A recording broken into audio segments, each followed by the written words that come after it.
Thank you all so much for being here this evening. I'm Jim Goldgeier, Dean of the School of International Service. Such a wonderful pleasure and honor to welcome Ambassador Jaishankar here to SIS for his first visit to the school, and we hope the first of many.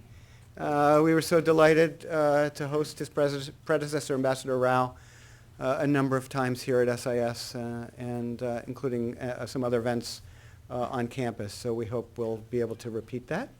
And just also welcome those who are watching on the live stream.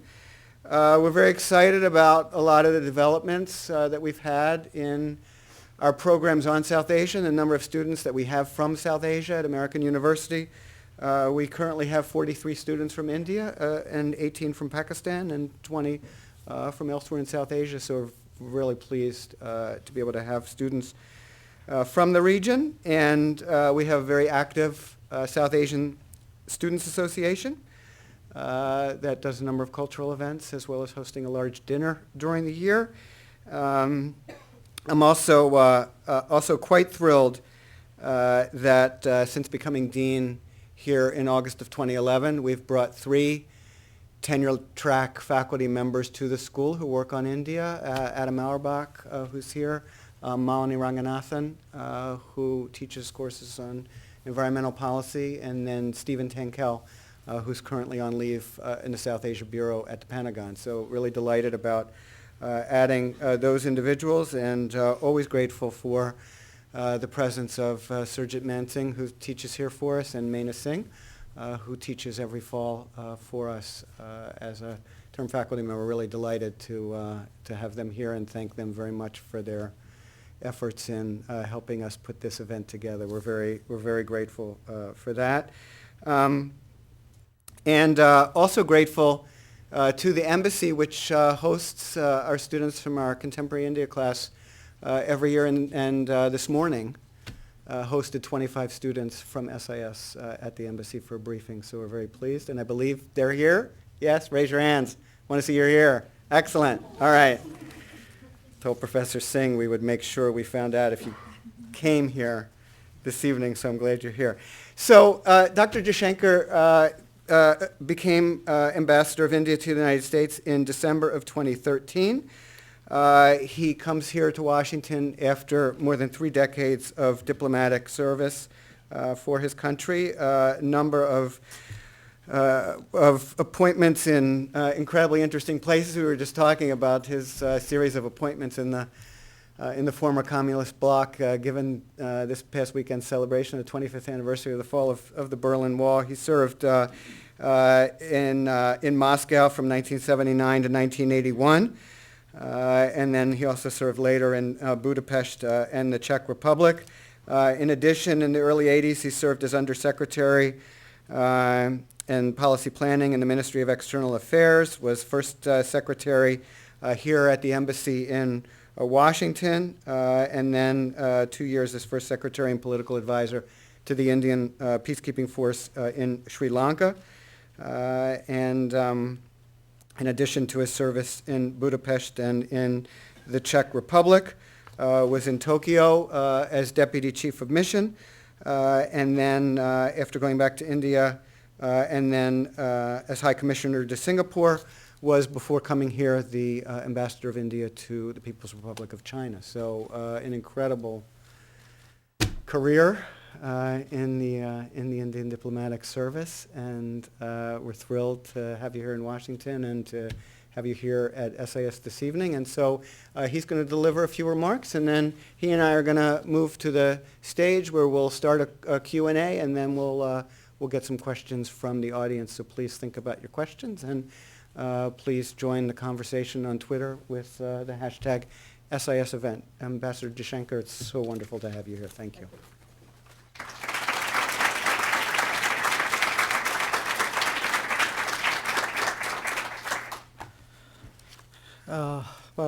Dean Goldgeier, ladies and gentlemen, pleasure to be here. I talk for a living, and I must say it's a particular pleasure to talk at a university because I think generally students have their possibilities of their future before them. They are so much more open-minded than people I normally deal with. So first of all, let me say what a pleasure it is to be here.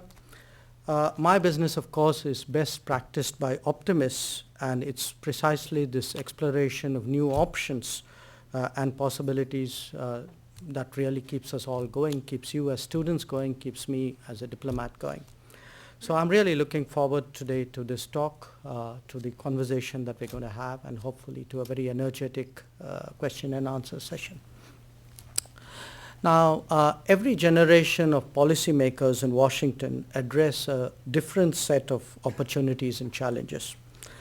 Sometimes these opportunities actually can turn into challenges, or vice versa. If you look back over the years, you will note these changes.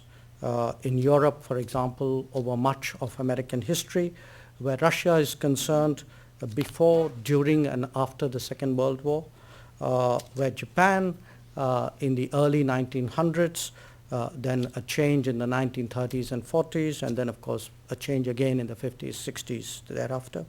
In the Middle East, in the Middle East of the 70s, Middle East after 9/11, China after the 40s, China in the last 20, 30 years. All these have varied greatly in their nature as well as in their importance.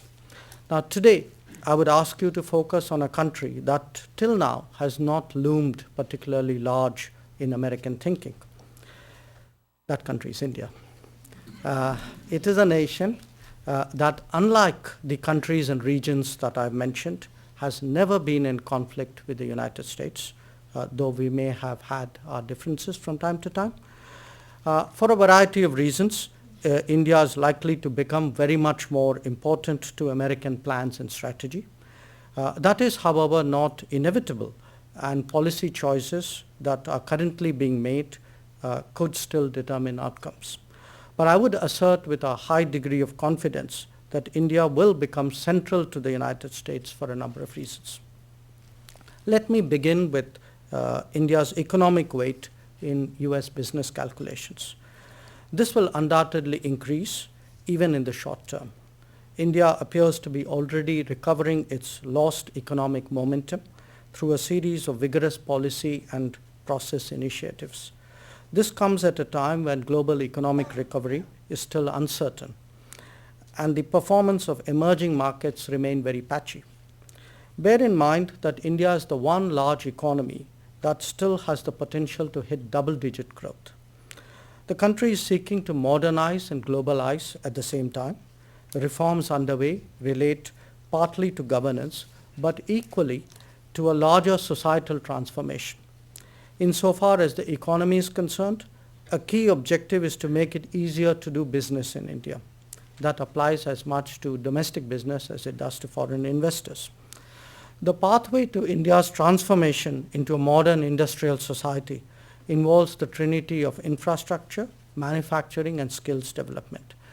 Inflows of capital, technology, and best practices are critical at this stage, as indeed they were to China, which was then on a similar path.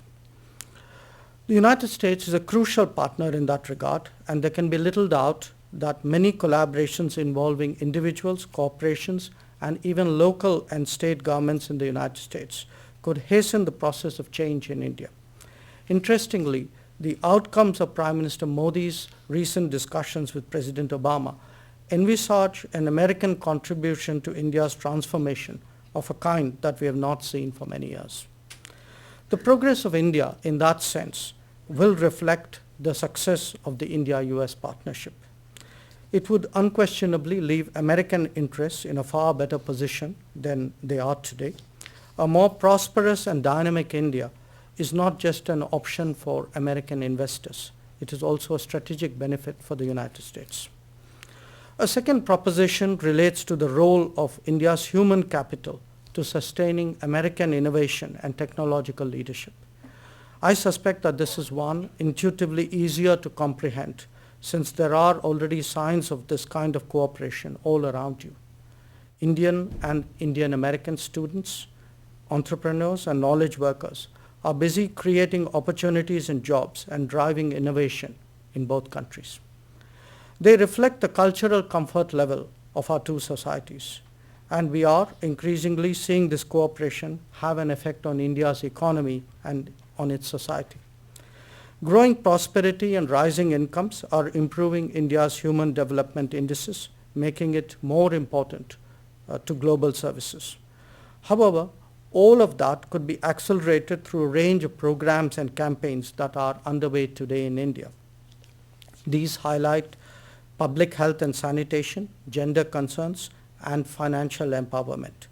A push to expand employment generation through greater manufacturing and improved skills development will also have a positive social impact. Demographic dividends do not come naturally. They have to be earned. That there is such a sharp awareness of that challenge in India is now a critical development. The emphasis today on schooling at all levels is a very welcome sign. Even more important is the Digital India campaign that seeks to leapfrog development and service delivery through the use of information technology. The United States is a long-standing partner in India's educational and science and technology development, having a strong association with many key institutions and programs. These include the Green Revolution, when the American scientist Norman Borlaug helped India achieve agricultural self-sufficiency, and American cooperation in establishing one of the institutes of technology, now known globally for producing world-class engineers, is well known. Such links today can be further strengthened through connections with the Indian American community. Their success will clearly be self-enforcing, especially as entrepreneurship and services sector expands. A decade ago, the US National Intelligence Council predicted that the services relationship could emerge at the core of the India-US ties. But to make that happen, it would require that the United States undertake more business-friendly immigration reforms and better address issues related to temporary immigrants. A third reason for India's enhanced importance is the role it can play in ensuring that the world is more peaceful and stable and that the US homeland is more secure. As two leading examples of democracy and pluralism, our societal attitudes and policy approaches are already coming closer in the face of mounting challenges. Dangers posed by different shades of authoritarianism and intolerance are encouraging us to come up with more collaborative and cohesive responses. In the last 2 decades, India has emerged as one of America's key partners in military exercises. And the US, in turn, has become among the largest suppliers of military equipment and technology to India. In fact, it is now committed to treating India at the same level as its closest partners. This combination of converging interests, shared equipment, including co-production and co-development, as well as regular exercises, has created a high level of strategic comfort. Our traditional military-to-military ties are also buttressed by counter-terrorism and homeland security cooperation. In the past few years, especially after the economic downturn in 2008, the United States has taken a more partnership-based approach to global challenges. We see that not only in diplomacy, but in its military posture as well. In many ways, that provides a neat fit for an India which is also exploring optimal solutions for its growing interests. In Asia, where a formal security structure has yet to emerge, the situation in the coming years is likely to be more rather than less complicated.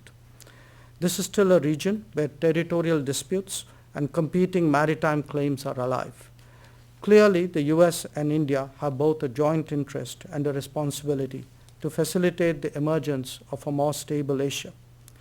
They also have strong reasons to oppose the rise of terrorism and fundamentalism as political forces, particularly to the regions west of India. Finally, as a broad outlook, our two nations approach the world on the basis of certain shared beliefs and principles. These are reflected in our policies at home, in our practices at home, and in our attitudes abroad. As these ideals are challenged, it is natural that we make common cause. Afghanistan today is one such example. A world that remains uncertain, if not turbulent, only holds open more possibilities to work together. Naturally, we would each have our own priorities and goals, but the experience of recent years, and in particular the public perception of each other, tells its own story. Projections of stronger India-US relations sometimes encounter arguments of history. In both countries, in different ways, this often centers around non-alignment. Particularly in the US, that is a much maligned concept, more so when taken out of context. At the end of the day, non-alignment was an expression of national independence. In that sense, the US was a non-aligned nation too in its early history, choosing to stay away from the disputes of the old world. If India's non-alignment was seen to be asserted vis-à-vis the United States, it was to some degree a response to the American tendency to disregard India's security interests. But times have changed. The US calculus of the Indian subcontinent is now very different. Opportunities and challenges, as I noted at the beginning, have reversed themselves. The US-India convergence has taken firm root. At the same time, a more confident India is now in a position to simultaneously engage all major powers, securing the most advantageous terms with each. That might not always lead to shared positions with the United States, but equally, it does not detract from the many commonalities that constitute this relationship. Whether in terms of economics, social interactions, security, or values, the India that is in the making is one that structurally shares much with the United States. It is an India that is more global in its thinking and in its goals. With its own traditions and culture, it will more actively shape global debates in the coming years. Our relationship will not only be more prominent, but also more positive.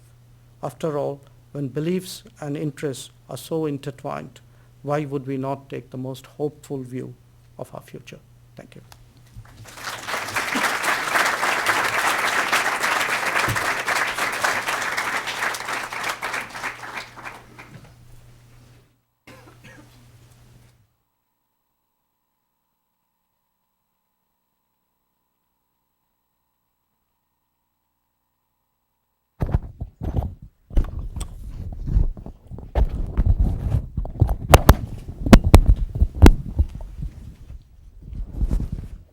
Well, thank you so much for those wide-ranging remarks and for ending on such a positive note. Mm-hmm. I wanted to follow up some of the things that you've just been speaking about, and especially in the context of my own recent visit to New Delhi a few weeks ago for the Munich Security Conference core group meetings. And the issue of non-alignment was much discussed during those couple days. Mm-hmm. And as you gave the rationale for sort of what it means, but also India's ability to move beyond the sort of previous conceptions of its foreign policy role as it establishes relationships with a variety of major powers. But are there, just given the context and really the proud history of India as leader of the non-aligned movement during the Cold War, are there obstacles because of that history to its ability to establish more formal partnerships with countries like the United States or other nations? Well, I don't know if formal partnerships are really required anymore in this world, because I think formal partnerships belonged to a certain era, and I think the world today is so much more global, so much more interdependent, where the big challenges cannot be addressed really effectively through formal partnerships. And I think countries like India, have the reservations, have reservations about formal partnerships the way the United States would have had, many years ago. So if you have a I would say, a vision of your own future and where you think you're going, I'm not sure it's particularly wise to be part of other people's plans. I mean, you'd like to have your own. And just following up on that, the other issue that came up during those meetings, your National Security Advisor spoke, Foreign Secretary, a number of parliamentarians. There's a lot of discussion about India's aspirations to permanent membership on the UN Security Council. Mm-hmm. And I heard a lot of eagerness for this to take place, and we all know what the obstacles are to changing the membership on the Security Council. But what I didn't hear a lot of was what India sought to do with such an enhanced global role and that type of position. I was just wondering if you could outline for us some of the aspirations that you see that India would have if it had that type of an enhanced diplomatic role. Well, I think there are two parts to that answer. One is, just think about it today, that the world's second largest country in terms of population, possibly the world's largest in a few years, is not a permanent member of the Security Council. I mean, what does it say of the Security Council in the UN? Then we think, we talk today of the fact that certainly between Indians and Americans, we agree that the future of the world is democratic. I mean, there will be bumps on the way, but we think that history is moving in the direction of democracy. That's one of the beliefs we share. So what does it also say if the largest democracy is not part of the UN Security Council on a permanent basis? So I think, it's how long are we going to allow a world structure which reflected a particular situation in 1945 to be the basis of our calculations? I mean, you wouldn't allow that in your domestic politics, neither would we. So if the rest of life changes, if our domestic politics changes, isn't it peculiar that we seem to be stuck on international politics and say there's something sacrosanct about what was arrived at in 1945, and we allow that to continue because those who are benefiting from it obviously don't have an incentive to change it. In terms of what value would India bring? I mean, I think very frankly, just by existing as it is, India brings value. I mean, look, here is a country with an enormous range of religions, enormous range of languages, which is able, when sort of hundreds of millions of people go to vote, change a government, everybody agrees on the outcomes of that change. When a society that large is able to feed itself, I mean, it says much for that. So I think in a sense the success of India is a message to very large parts of the world, where thinking has been much narrower, where identities have been much sharper, where people have been more violent in settling their political differences. So I would suggest that having India in the Security Council is one good for the Security Council. I think it sends a message out to the rest of the world about what are global norms. And it is truly remarkable what, given the size and diversity of India, its ability to be able to operate as you say, the world's largest democracy, truly a remarkable democracy, really. And you would think there'd be lots of reasons why it wouldn't work, and yet it does. So when we translate that into foreign policy and India's role in the world, what do you think that India can do? You say that you see the world moving in a more democratic direction. There certainly are trends that run contrary to that. We see ISIS in the Middle East. We see certainly in China today, we see a leader that is doesn't seem eager to bring democracy to his country. We see Putin's actions not only within Russia but in his neighborhood. So India can, shine as this example of what's truly possible for any country. And how does that translate into what India can then bring globally through its foreign policy? Do you see it? And of course, we've had this debate for more than 200 years in the United States. Does the United States simply, by virtue of being a democracy, sort of leave it at that, or does it try to actively help support democratic movements in the world? How do you see in that spectrum Indian foreign policy? Well, look, we've been independent about 70 years, okay? Just imagine 70 to 100 years after the US became independent. I mean, the US was exactly in that frame of mind, which is that by our very existence we are making a point.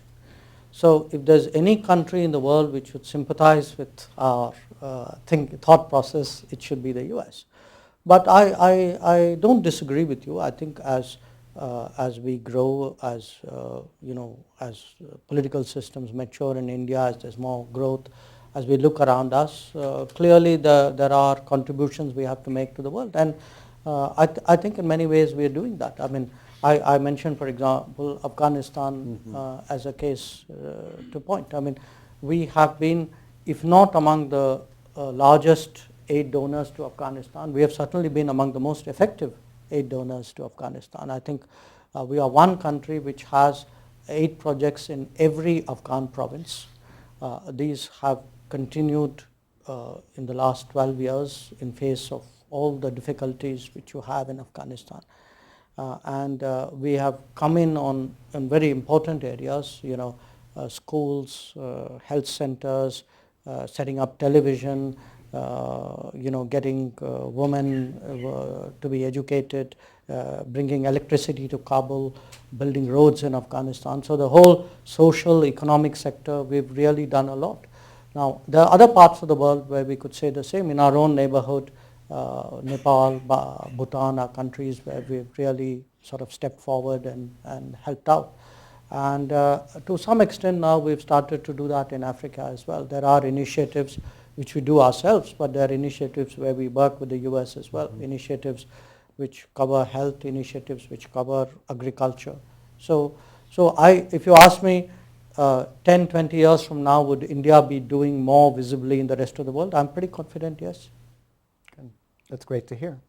One of the things that I've noticed over the last some number of years here in Washington is that there is a lot of excitement generated for what the U.S. and India can do together and the prospects for all sorts of new initiatives and increasing investment and enhanced business ties. And then the enthusiasm seems to wane, and then it comes back. We just had, and congratulations on this tremendous visit that Prime Minister Modi had to the United States, and clearly he had extraordinary visit at Madison Square Garden and then his visit here in Washington. So how now do you, especially as the ambassador here in Washington, how do you follow up that excitement to generate the substance in U.S.-India relations to follow the rhetoric that we saw with this visit? Well, look, we are Indians, okay? We make life exciting. I mean, that's part of us. We make life exciting in India, for sure, and occasionally in the relationship as well. This time, it's for real. Take my word for it. I think I would say seriously that there have been times when perhaps policy initiatives haven't been followed up with sufficient rigor and diligence. I wouldn't dispute that. At the same time, if you look at the record's pretty solid. Look at where our relationship was, I would say, in the late 1990s. I mean, if I were to pick a kind of turning point, I would say probably maybe President Clinton's visit, okay, which was about 15 years ago. So look at what these 15 years have done. I mean, to me, the big difference, and I used to live in this town 30 odd years ago. It was a very different world. For a lot of Americans, this was in the 1980s. The Cold War was on, the Afghan War was on. There was a very negative view of where India stood in terms of American interests. Now, if you look fast forward to where we are today, you ask the American military, look around the world and tell us who you're happy working with. I guarantee you we'd be right up there on that list. I think the big challenge for us is business, that if we can have the American business get more enthusiastic, for which we need to do things at home. India is not an easy place to do business, and as I mentioned, one of the key goals today is to make, to improve our rankings in terms of ease of doing business. But if you ask American politicians, I try to go to the Congress twice a week. You ask an average American congressman, Boy, what does he think? twice a week. More power to you. Yeah, go ahead. Well, there are a lot of congressmen out there. Yeah, I know there are. And you ask them what do they think of India, and what do they think of Indians generally.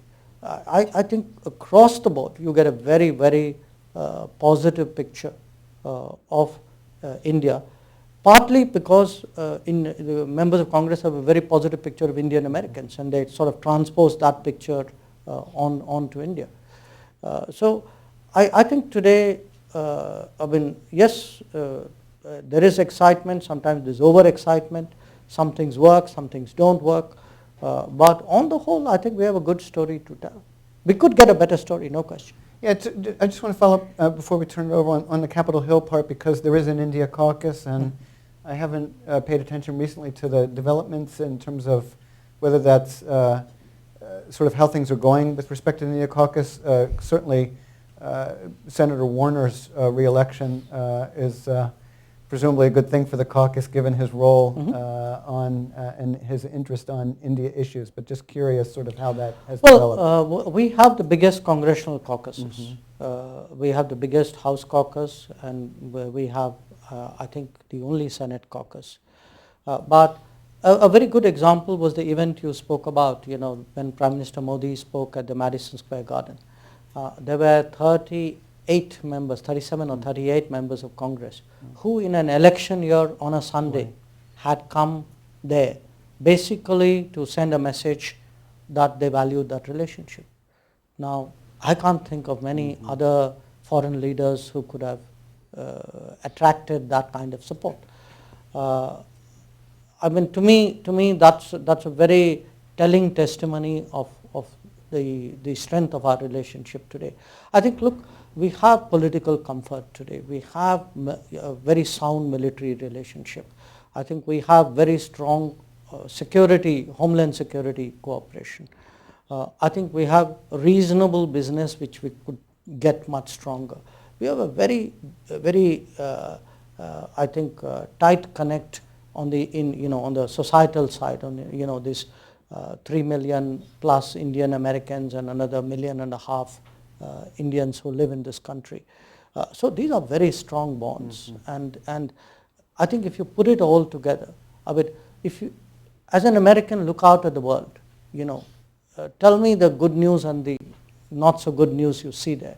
Then you see where does India fit into the scheme of things. I think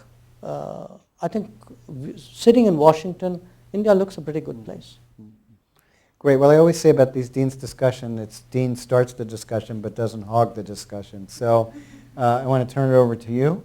And I'll just ask you to identify yourself and ask a brief question, and then that way we'll get as many people as possible into the conversation. And if you'll wait for the mic, we're going to start right up here, and then we'll go back, and then we'll... Thank you so much, Ambassador. I'm absolutely thrilled that you're here. My name is Aranjana. I'm a second-year PhD student here at SIS, and my research interest is nuclear non-proliferation. Now, I know that you played a rather significant role in the U.S.-India civilian nuclear deal that was signed in 2008. And when Prime Minister Narendra Modi was here, the joint statement that was issued by the White House and Prime Minister Modi also included, there was a reference to the civilian nuclear cooperation deal as well. So where do you see the future going for nuclear cooperation between the two countries? And a related question is, there are countries such as Iran, which is pretty significant right now. It has been in the news because of recent events. Countries like Iran have provided this deal as a precedent for, itself to get nuclear-related technologies. So, what do you think about that argument? First of all, I must tell you, I did my PhD in nuclear non-proliferation as well. So I know. I know. That's why I'm so thrilled to be here. On the India-US nuclear cooperation, look, we are working today to find a way by which American nuclear industry can also participate in generating nuclear power in India. At the moment, there are some issues which deter them from doing so, one of which are concerns about our liability law. There are some other issues also which are an obstacle. So we have some unaddressed issues. I think where the state of play is that we intend we actually created something called a contact group, which would allow the two sides to sit together along with their industry so that we find a solution to the problems that we have.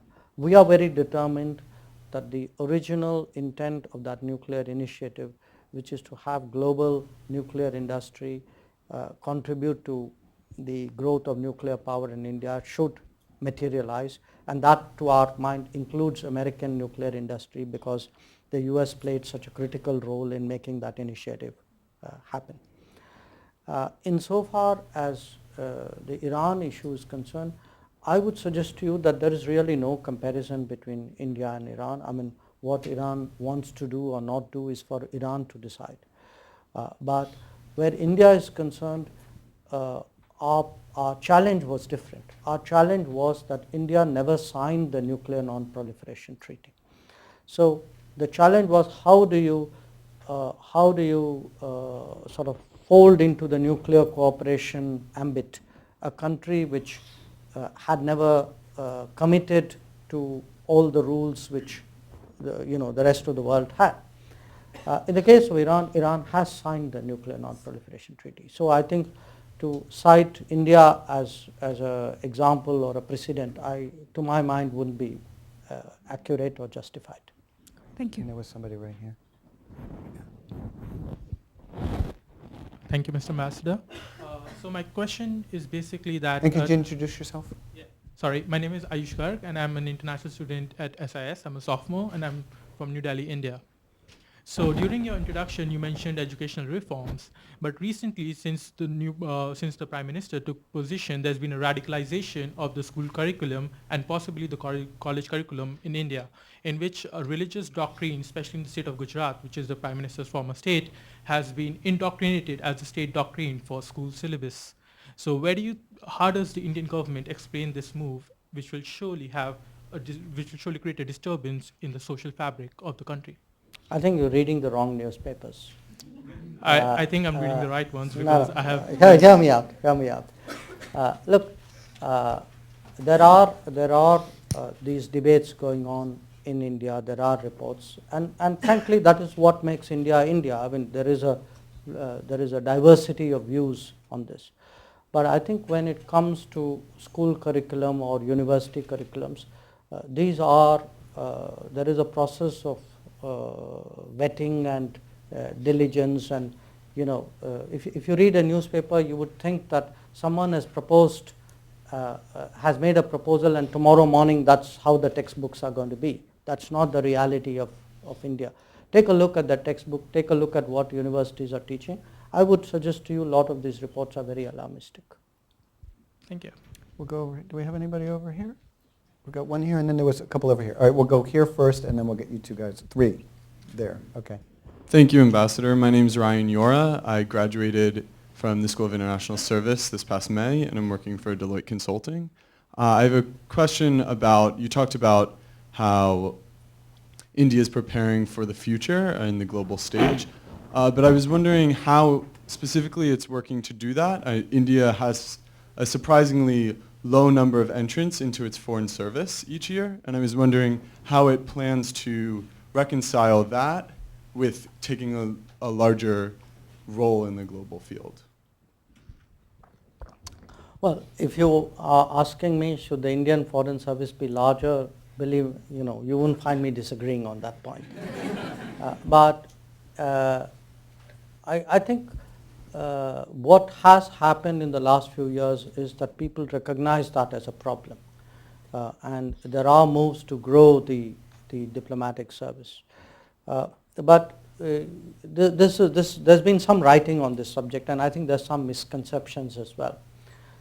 Part of it is the way you define diplomats in India is a little bit different from the way other countries do. So we typically tend to undercount as, you have people who say the Indian diplomatic service is the same size as Singapore. Now that's, I'm not sure that is actually true. The other part of it is that a lot of embassies, for example, the embassy in Washington, we have people from other parts of the government, because today what you do in an embassy is a pretty specialized thing. So we have people from the finance ministry, we have people from the military, we have people from the tax administration of the government. So it is a challenge, but my sense of it is, among the many challenges that we face, this too will have to be faced fairly early, and we'll have to come up with ways of of having the human resources to address the needs for a more ambitious, a bigger agenda. It is something which we'll have to do. All right, we've got the cluster right here, so we need to get the mic.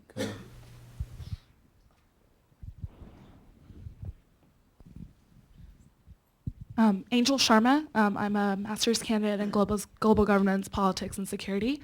So my question is, with the recent proclamation from Al-Qaeda to expand its foothold in India, is India actually taking that as a serious threat? And if so, what are some measures it's taking to tighten domestic security? Well, there have been some, there have been some reports on this which have really got a lot of news attention. But I don't think so far there's been anything to suggest that Al-Qaeda or groups like that have much sympathy in India. In fact, if anything, the evidence is to the contrary. Having said that, obviously, people will remain watchful of that.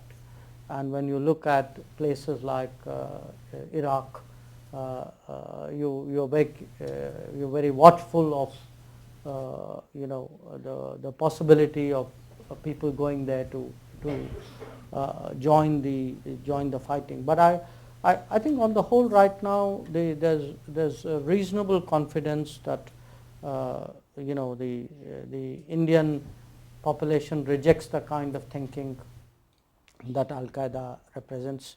Certainly we see it very much as our political goal that that rejection should continue, and frankly most of us are very confident of that.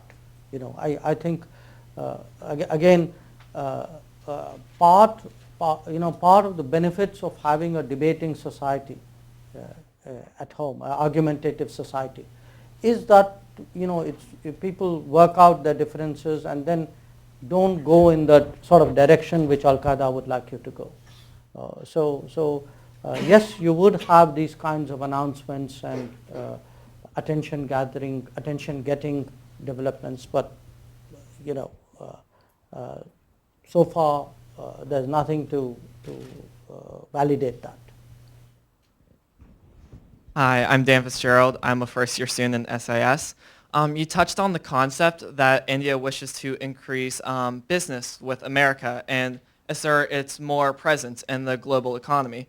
But according to the World Bank, India still holds 30 to 40% trade restrictions on most of its economic products.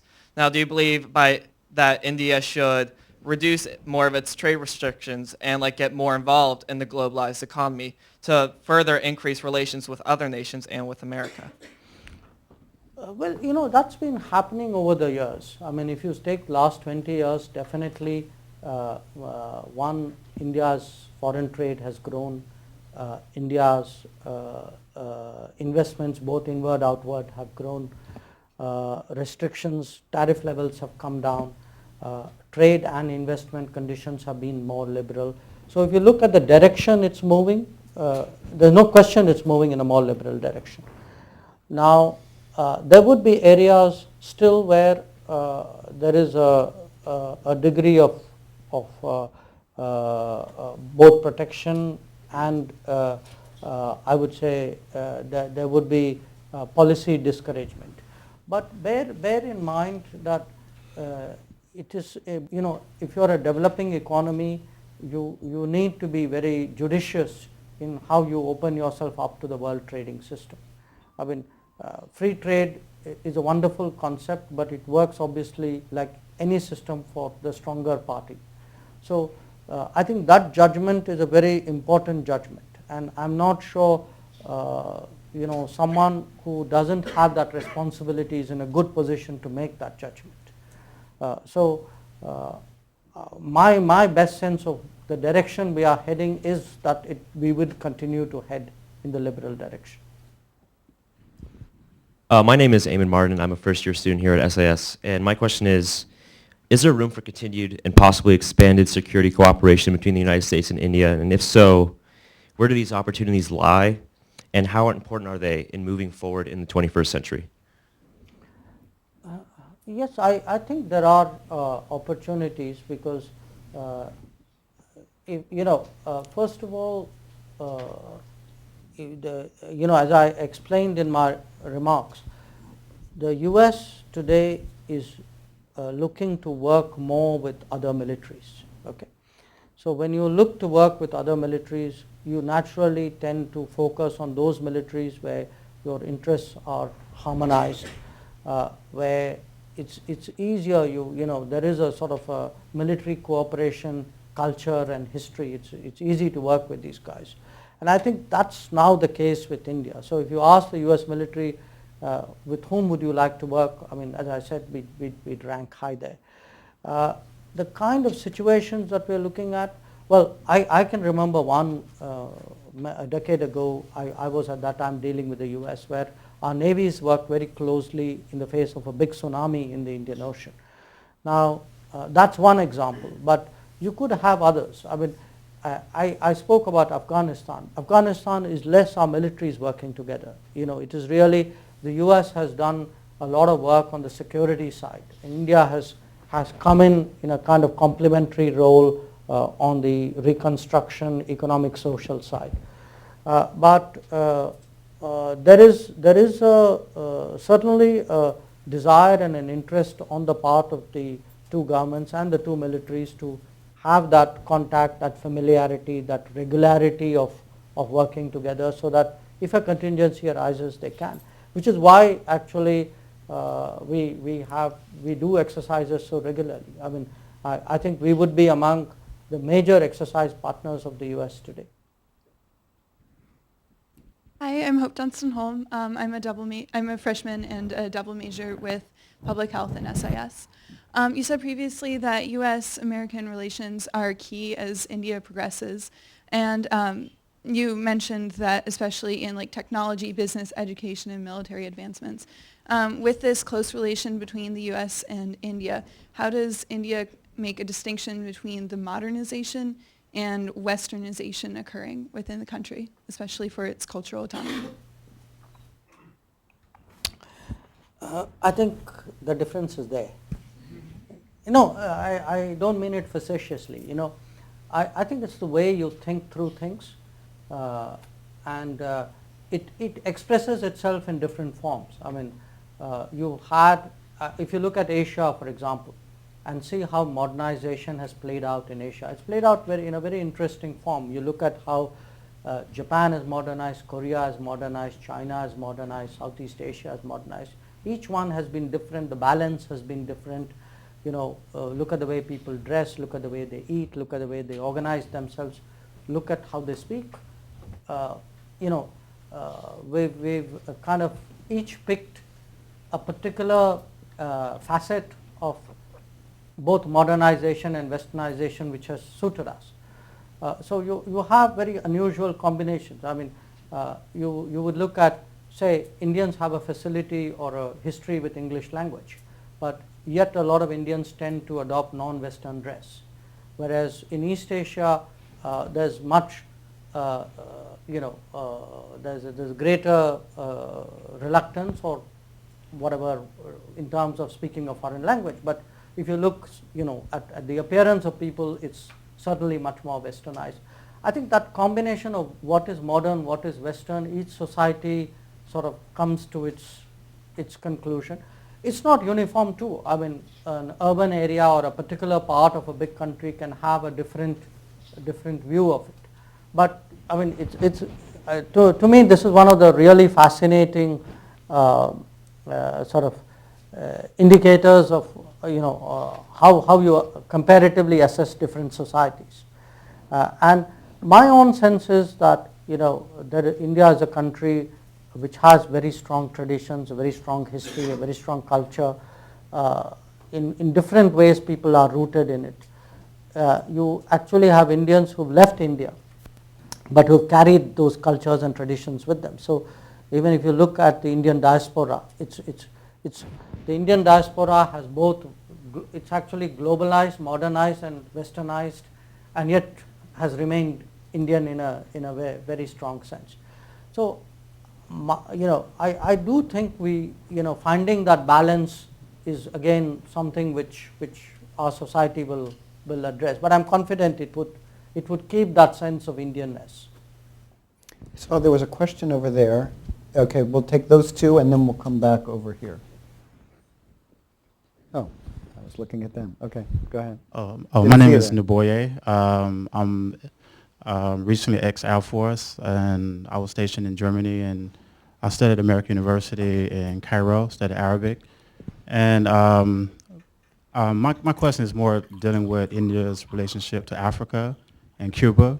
And I want to know does India, as you said earlier, you seem to think independent in terms of not being imperialistic in terms of like Great Britain, and as you know, Great Britain colonized India and Africa, and the U.S. seemed to continue those same imperialistic goals in those countries.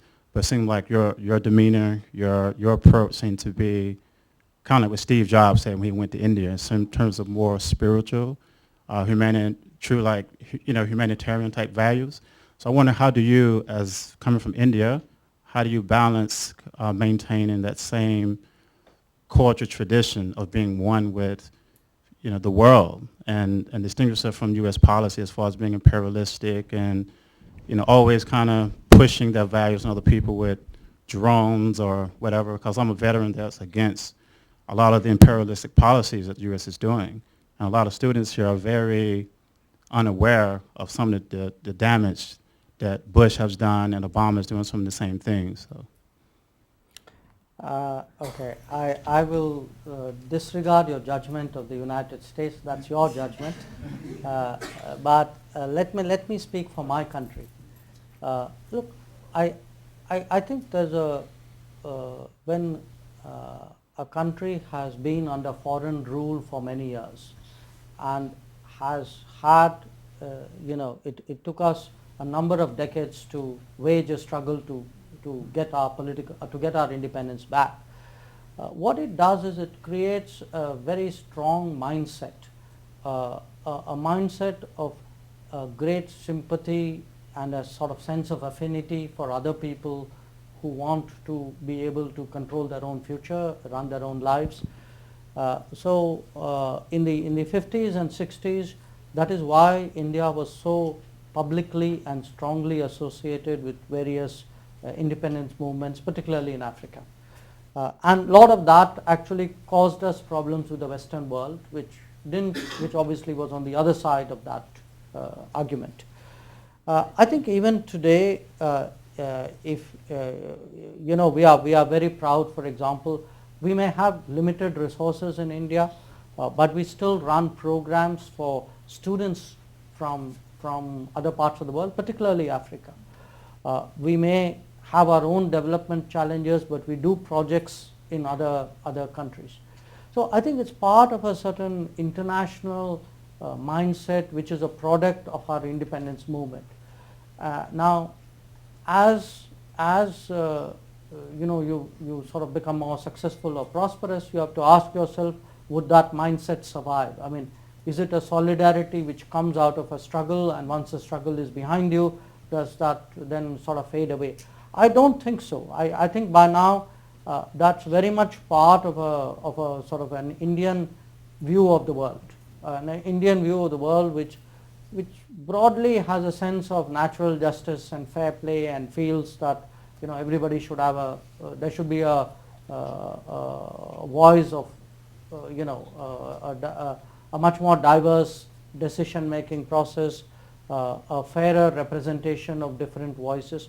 So I think now that may not, there are some aspects to what you asked which to my mind are not directly related. I think I wouldn't confuse, for example, combating terrorism with a desire to dominate another country. I think they are two different issues.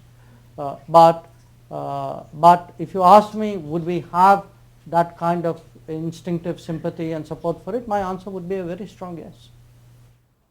Okay, so there were two folks there, and if you could, we're going to take both questions, ask both your questions, and then we'll have the ambassador answer both, and then we'll swing back over this way. So. Hi, my name is Tejal. I'm a sophomore at SIS. Today at the embassy, Mr. Sandhu spoke about the U.S.'s global strategic partnership with India.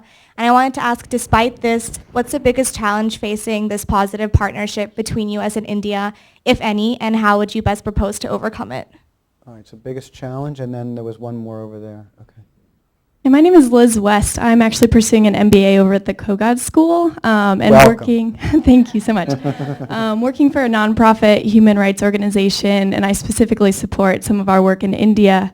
So a little shift, but you mentioned societal transformation a couple of times, and just wondering if you can speak to the shifts that you're seeing happening in India, issues that really globally are becoming more popular to talk about and to address, such as violence against women or child labor and forced labor. We're certainly seeing really phenomenal changes start to happen in India, and just wondering if you can talk about trends you're seeing and where you see that going, especially as it relates to corporate social responsibility and consumers care about that issue as you seek to increase your economic efforts. Great. Well, what I'd like to do is, in a sense, relate your two questions. To me, the biggest, the U.S., particularly after 2008, has turned inwards. There is less support politically, I think even popularly, for foreign policy. People see there's been a high cost to foreign entanglements. So viewed from outside, the American society has actually in the last 7 or 8 years sort of withdrawn in its interest levels. So to me, the big challenge about India-US, the first question would be coming, at a time when US is still in a mode of recovery, because economic recovery may happen earlier or later, but that appetite for foreign relations is still a little weak at the moment. How do you actually get the attention of people in the US? How do you actually make them think that this relationship is something good, something important, they should invest time, energy, work on this? So I think the big challenge when someone is a little bit down is to convince them that you're good for them. And that actually is the issue we are working on right now, and I think that's where the visit of Prime Minister Modi was very helpful, because I think he was able to convince the American polity, the different parts of America, that this could be a different India, that under him big changes are happening, which is where I'll come to the societal transformation. And therefore America should sort of refocus on India, and India where he would lead the change would be in American interest. It would be good for the US and get sort of the juices back, as it were. In terms of what is happening in India, what is the societal transformation we are talking about? India is really today a very interesting place. We have more owners of cell phones than we have literate people. Okay? We have 900 million cell phones, but we have probably about take about 800 odd million literate people. If you look at the demographic spread of India, one of the reasons why you saw what you saw at the election was that today about 50% of the voters are below 35. 1 out of 6 voters is a first-time voter. If you see what's happening in the countryside, because of the cell phone and the television and today internal travel, people may be living in smaller towns or in the countryside, but their expectation, their thought processes are much more urban.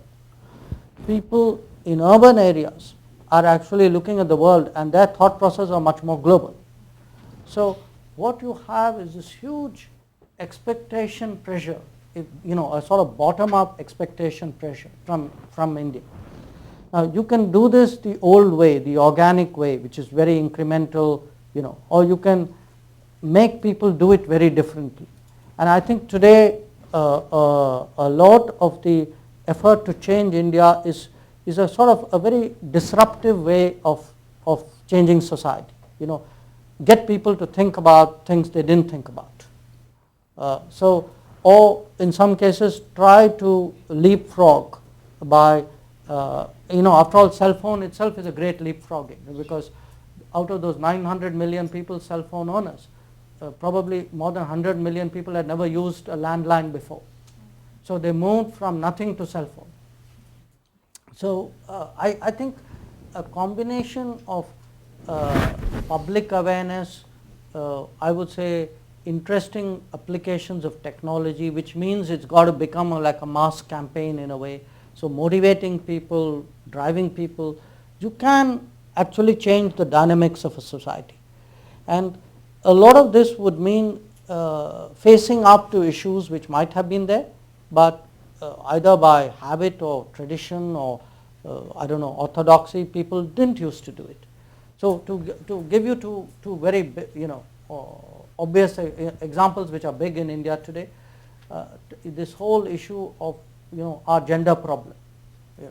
Our gender problem has many facets, but it's very rarely discussed. I mean, it's discussed maybe in newspaper columns. It's discussed in terms of the fact that today there's female feticide and the male-female ratios got distorted. But it isn't discussed in terms of everyday social habits. What do you do? What kind of, how the dice is loaded against the girl child from day one. And when you have someone like a Prime Minister make this a centerpiece of his address to the nation, it's something very different. It's not something any of us have heard in our political discourse. Similarly, a very simple idea of, why don't you kind of clean up? Because clean up is a sort of, it's literal, but it's also metaphorical.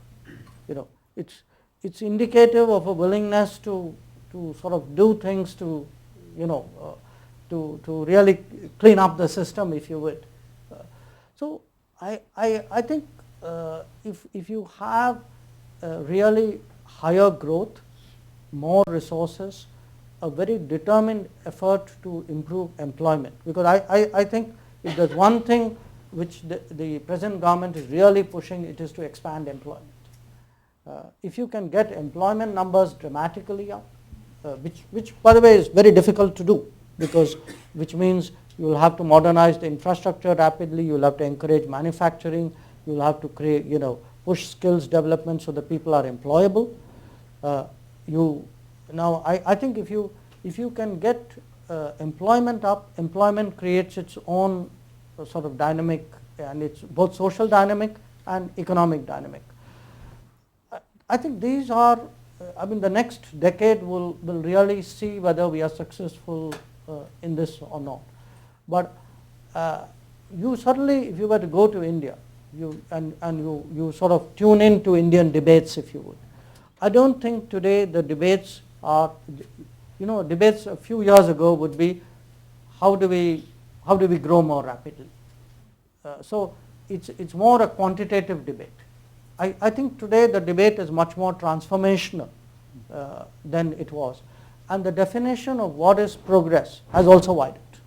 I think it's moved from a more economic sort of definition to a much broader social systemic definition. Ambassador Quainton. Thank you, Mr. Ambassador. Tony Quainton. I'm a diplomat in residency here and had the privilege of serving both in New Delhi and across the way in Rawalpindi. And I'd like you perhaps to say just a few words about what has been historically the greatest source of tension in U.S.-Indian relations, in the past at least, which is the whole problematic of your relationship with Pakistan and vice versa. And how do you see that evolving in the future under the kind of circumstances which are evolving to your west in Afghanistan and beyond? Well, I would make two very quick points here. One, that if you were to look back at Indian foreign policy, I think every Prime Minister of India, every administration, so to speak, has in its own way attempted to reach out to Pakistan and find some solution to the disputes that we have with Pakistan. There's nobody who hasn't tried. Okay. Unfortunately, there's nobody who succeeded. And in the last few years, of course, a big issue has been that the fact that you have recourse to violence as part of a negotiating approach. So how do you address that? When you have a neighbor, there's nobody who can have a long-term policy of not getting along with your neighbor. But you can't also sort of be brought to the negotiating table at the point of a gun. So I think this is the dilemma which our system has. The other point I would make is that yes, in the past, the issue of the American relationship with Pakistan was a problem in the American relationship with India. But today you have a different situation, because what you have to look at what is the quality of the American relationship with Pakistan and what is the quality of the American relationship with India, and what is the view in Pakistan about the United States, and what is the view in Pakistan about India, and how those have changed. So I would suggest to you that clearly things are different today. They're not necessarily better today, but they're clearly different today, and they're different for the United States. And how the US deals with that is something which to my mind is very interesting. Well, this was an incredibly wide-ranging and fascinating discussion. I know there's still some people who had questions, but we do have a reception afterwards, and I welcome you to ask your questions if the ambassador is able to stay for a short while longer. We really do appreciate that you not only gave us your time, but your tremendous expertise across a tremendous range of issues, and we really appreciate you being here today and hope that this, as I said before, we hope is the first of many visits while you're here at the Embassy in Washington, and wish you all the best in your important role as the Ambassador of India to the United States. So thank you very much. Thank you. Thank you.